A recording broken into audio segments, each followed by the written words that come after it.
Hello businessman Ramdev ji, नमस्कार। मैं doctor Nitish Kumar Beldaur Khagaria से। आशा है आप सानंद होंगे। आपने जो एलोपैथ की आजकल बुराई शुरू की है, आजकल कहना उचित नहीं होगा क्योंकि आप ये पहले भी करते आए हैं। ऐसा क्यों कर रहे हैं? इस कोरोना महामारी में जहां एक तरफ पूरे डॉक्टर्स और पैरामेडिकल स्टाफ्स लोगों की जान बचाने में लगे हुए हैं, अपनी जान की परवाह ना करते हुए कोई निःशुल्क कर रहे हैं, कोई कम पैसे में कर रहे हैं। ड्यूटी से वापस आकर अपने घर में संक्रमण का खतरा लेकर के आ रहे हैं, उनका मनोबल आप क्यों तोड़ रहे हैं? बहुत सारे डॉक्टर्स, हमारे सीनियर्स, मेंटर्स, फ्रेंड्स, जूनियर्स अपनी जान गंवा चुके हैं। उनके परिवारों का क्यों मनोबल तोड़ रहे हैं? उन्होंने क्या किया? एलोपैथ और योग एक इस्टेब्लिश्ड पद्धति है और पद्धति रही है सदियों से। संस्कृति में हमारी ये पद्धति रही है और वेदों में, पुराणों में भी इसका जिक्र है। हमें इससे कोई आपत्ति नहीं है। बहुत सारे एलोपैथ के गुरु हैं, डॉक्टर्स हैं, चिकित्सक हैं, वैद्य हैं जो कि इलाज करते हैं और वो इलाज कारगर भी होती है। इसमें कहीं कोई आपत्ति नहीं है। योग बरसों से रही है, सदियों से रही है, लेकिन आपने जिस तरह से योग का बाजारीकरण किया है, इस तरह से योग नहीं रही है हमारी संस्कृति में। हमारी संस्कृति में योग अगर देखना चाहेंगे तो मुंगेर में एक इंस्टीट्यूट है, योगा इंस्टीट्यूट, स्वामी निरंजनानंद के द्वारा चलाया जाता था। वो योग, वहाँ पे एक योग की पद्धति है और सही मायने में उस योग से लोगों का इलाज किया जाता है, विभिन्न बीमारियों का। बेंगलोर में है विवेकानंद इंस्टीट्यूट ऑफ योगा, जो डॉक्टर HR करके चलाते हैं। वो नासा के साइंटिस्ट भी रहे हैं और वो आकर के योग सिखा रहे हैं और योग की पद्धति से इलाज कर रहे हैं और लोगों को उनसे फ़ायदा भी हो रहा है। लेकिन आपने क्या किया योग का? अपनी एक टीम के द्वारा आप जहाँ भी जाते हो, टेंट, बाजा, गाजा, माइक सब साथ में लेके चलते हो और वहाँ जा कर के एंट्री फीस 50, 500, 1000 रुपये रखते हो और योग सिखाते हो। क्या योग का यही मकसद था? क्या आप फ्री में योग सिखाते हो कहीं? अपने पतंजलि में जो आपने बनाया है वो रिसोर्ट्स, जो चिकित्सा के नाम पर आप वहाँ पे रखते हो सूट्स, उसकी चार्जेस लेते हो आप? बिल्कुल लेते हो। कभी आपने फ्री में किसी को दिया है कुछ?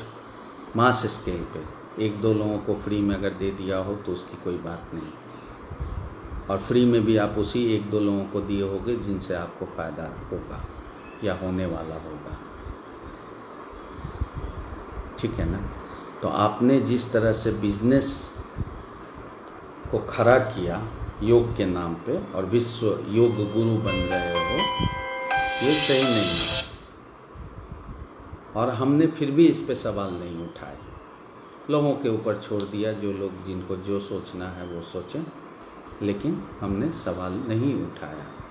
लेकिन आप ऐसा क्यों करते हो? एलोपैथ में फर्स्ट वीडियो आपका आया या आपको कहीं से व्हाट्सएप मैसेज आया, आपका ज्ञान इतना है कि आप ठीक से पढ़ नहीं पाते हो मैसेज को। आइवरमेक्टिन का आप उच्चारण नहीं कर पाए। अब आप आइवरमेक्टिन के एफिशिएंसी पे सवाल खड़ा कैसे कर सकते हो?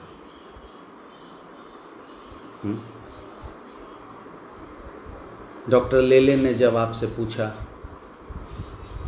बहस में आज तक पर कि भाई आप ऐसा क्यों कर रहे हो, आपको क्यों खुजली हो रही है, तो आपने बोला खुजली की दवाई है क्या? हाँ है ना।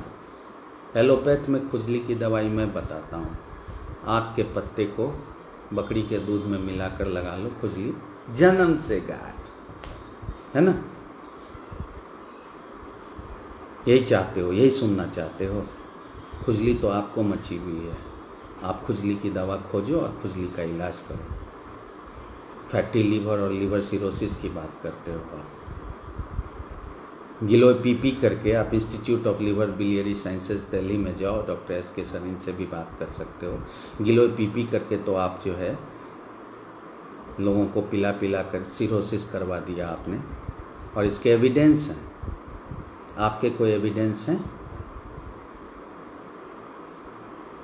कोई एविडेंस, कोई रिसर्च डाटा, कोई डाटा पब्लिश कर सकते हो? और अगर कर सकते हो तो उसकी गुणवत्ता क्या है, उसके बारे में भी हम लोग जांच करेंगे। पहले लौकी जूस, करेला जूस, अब लौकी जूस, करेला जूस गायब हो गया। अभी उस पर फोकस नहीं है। अभी कोरोना आया तो बस कोरोनिल बना दो। कोरोनिल के लिए आपने जो है मंत्रियों को बुला लिया उद्घाटन के लिए और बोल दिया कि WHO ने प्रमाणित कर दिया। WHO ने क्या प्रमाणित किया कि कोरोनिल कोरोना को क्योर करने में सक्षम है? WHO ने ये कहा कि Coronil as a supportive medicine corona के लिए आप ले सकते हो यदि चाहो तो। तो लोगों को बेवकूफ़ क्यों बना रहे हो आप? आपको किस बात की खुजली मची है? मैं बताता हूँ आपको किस बात की खुजली मची है।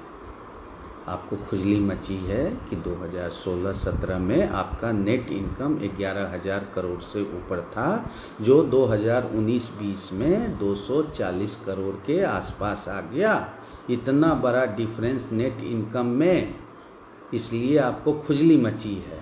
किसी तरह हाय तौबा करके विवाद पैदा करके अटेंशन लो और अपनी दवाइयाँ बेचो और किसी तरह से मुनाफा कमाओ। चाय, बिस्किट, पतंजलि ने क्या नहीं बनाया, सरसों तेल, घी, आटा, दूध, दही, दंतकांति से तो इतने लोग लाभान्वित हुए कि उनके दांतों की समस्या ही जड़ से ख़त्म हो गई। आपने बोला एलोपैथ को इमरजेंसी और शल्य चिकित्सा के लिए छोड़ दो और बाकी का इलाज हम देख लेंगे। क्या इलाज आप बाकी का देखेंगे? एलोपैथ और योग शरीर को बीमारी होने से बचाता है, लेकिन बीमारी हो जाने के बाद एलोपैथ और योगा में वो बीमारी को ठीक नहीं कर सकते। उसके बाद आपको इसी मॉडर्न साइंस के पास आना होगा। और आप भी जाते हो, मेदांता भी गए, टांग टूंग के लाया गया है आपको मेदांता में।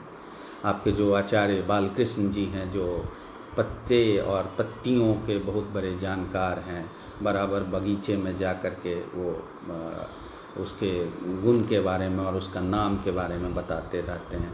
वो एम्स ऋषिकेश में भर्ती होकर लाभान्वित होकर के स्वास्थ्य लाभ लेते हैं आपके आके पतंजलि में। आपने बताया किसी को?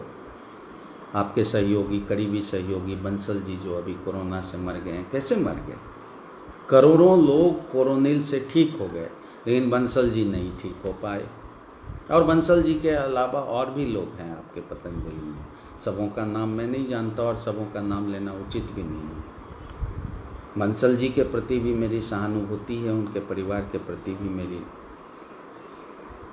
भावभीनी श्रद्धांजलि उनको देता हूँ। लेकिन कोरोनिल से करोड़ों लोग ठीक हो गए, लेकिन बंसल जी को आप ठीक नहीं कर पाए। अगर किसी बच्चे के जन्म के बाद हृदय में पता चले कि हृदय के भाल में छेद है, तो उसकी शल्य चिकित्सा क्यों करवाई जाए? आप हमें बताएं। क्यों न उसे आपके पास भेजा जाए किसी प्राणायाम से, हृदय आसन से, वो भाल्व धीरे धीरे छिद्र बंद हो जाए। अपनी आंखें तो ठीक कर लेते गुरुजी। हाँ,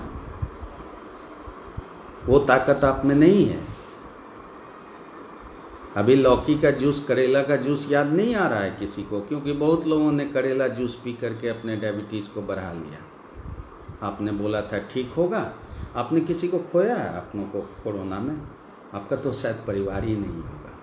हाँ, आपका परिवार ही नहीं होगा तो आपने अपनों को क्यों खोएंगे आप? मैंने खोया है, ये बाल देख रहे हो ना, इसीलिए साफ कराया था। तो आप क्या जानो दर्द की कोरोना में क्या हो रहा है, क्या नहीं हो रहा है। ठीक है, और इस तरह से मनोबल मत तोड़िए।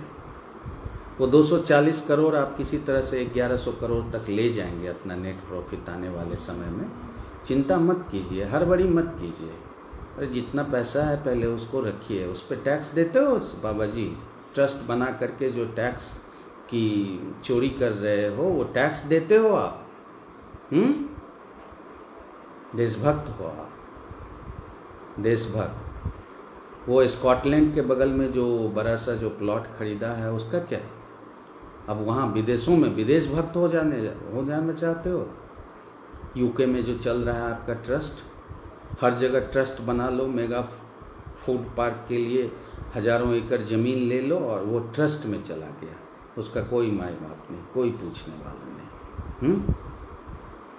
आपने हरिद्वार से निकला था 2014 के इलेक्शन से पहले, और बोला था तभी लौट के आऊँगा जब मोदी की सरकार बनेगी। तो क्या सोचते हो कि आप हरिद्वार से निकले और पूरा भारत घूम के चले आए हरिद्वार वापस, तभी मोदी जी की सरकार बन पाई, बीजेपी की सरकार बन पाई? या चलो मान भी लिया कि अगर आपके ही चलते बीजेपी की सरकार बन पाई, तो क्या आप जो मन सो करोगे, जो मन सो बोलोगे? किसी भी मंत्रीगण को बुला करके आप वो गलत प्रचार करवाओगे दवाइयों के बारे में, ताकि वो आपको कुछ नहीं बोलें? इंडियन मेडिकल एसोसिएशन जो वर्षों से एक संगठित संस्था है चिकित्सकों की, वो आपसे कुछ सवाल नहीं पूछे आपके बारे में, बस सुनते गए। बेसिकली बाबा जी व्यवसायी रामदेव जी, आपने जो ये बाजारीकरण और ये पैसा कमाने का खेल जो शुरू किया है ना, इसको आप करते रहिए, हमें कोई परहेज नहीं है। जिन लोगों को जाना होगा आपके पास जाएंगे। अरे आप तो कितने कैंसर का इलाज कर दिए। जब लोग आते हैं ना हमारे पास, पता चलता है एडवांस स्टेज में है, palliative treatment is the only option now.